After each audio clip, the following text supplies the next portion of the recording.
El romanticismo es un movimiento cultural y vital que se originó en Alemania y en Reino Unido a finales del siglo XVIII como una reacción revolucionaria antiburguesa contra la Ilustración y el neoclasicismo, confiriendo prioridad a los sentimientos.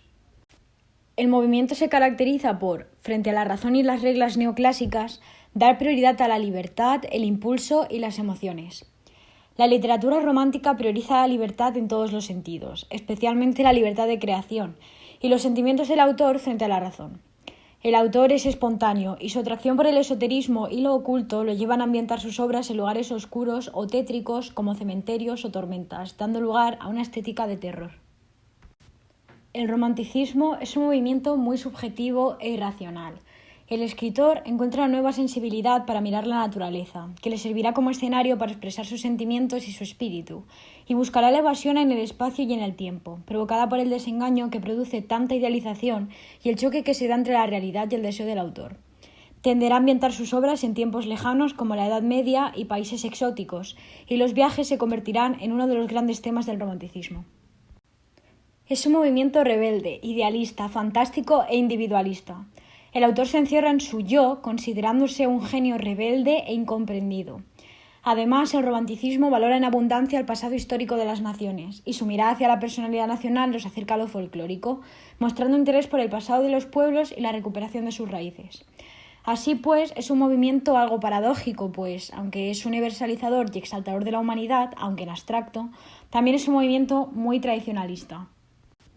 Formalmente, el romanticismo buscaba el ritmo y lo sonoro para excitar y o conmover, mezclando verso y prosa, y abandonó los paradigmas y las formas neoclásicas y desarrolló nuevas formas de expresión como la novela histórica, el drama, la novela psicológica o la poesía intimista.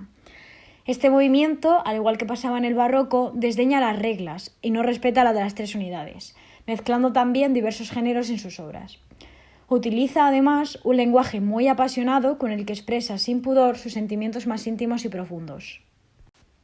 Algunos de los principales temas que trataba eran el amor, la pasión y la emoción, la nación y la historia del pueblo, la religión, las mitologías nórdicas y la espiritualidad, el imaginario fantástico medieval, el orientalismo y el mundo aborigen, la muerte, con énfasis en el suicidio, y el paisaje como metáfora del mundo interior del sujeto.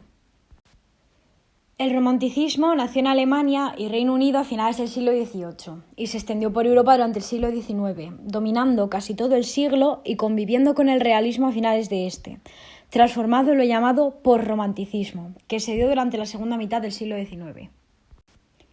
Alemania fue seguramente donde se desarrolló el romanticismo con más fuerza. Se inició a finales del XVIII con el Sturm und Drang y tuvo su principal exponente en el autor Goethe, que escribió en los tres grandes géneros de la literatura, aunque su obra magna se dio en el teatro con el drama Fausto, en el que trabajó toda su vida. Es una obra de tema filosófico que cuenta cómo un científico vende su alma al diablo a cambio de juventud y saber. En poesía, Goethe se interesó por la naturaleza, mientras que en narrativa escribió la novela epistolar Las penas del joven Werther, en la que trata el tema del amor no correspondido que finalmente acaba con el suicidio.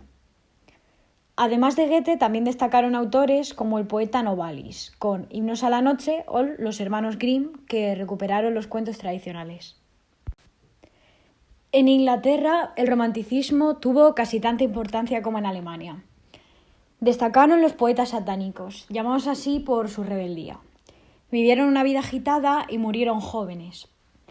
Entre ellos destacaron John Keats, escritor de Lamia y Sueño y Poesía, Percy Shelley, que escribió Prometeo liberado, y sobre todo Lord Byron, con El corsario, Don Juan y La peregrinación de Childe Harold. También destacaron novelistas como Walter Scott, padre de la novela histórica y escritor de Ivanhoe, Emily Bront, con Cumbres borrascosas, y Mary Shelley, de inspiración gótica, mujer de Percy Shelley y escritora de la novela Frankenstein. En Francia, el romanticismo tuvo un inicio más tardío por su apego a lo clásico, y destacó en este movimiento Victor Hugo, un gran autor de la época que compartió rasgos tanto realistas como románticos. Cultivó todos los géneros, pero destacó especialmente en teatro con su obra Hernani, que era la primera obra francesa romántica y en narración, aunque cercano a lo realista, con su novela Los Miserables. En España, mientras tanto, destacó Espronceda como autor propiamente romántico, además de poetas postrománticos como Bécquer o Rosalía de Castro, que desarrollaron sobre todo el intimismo.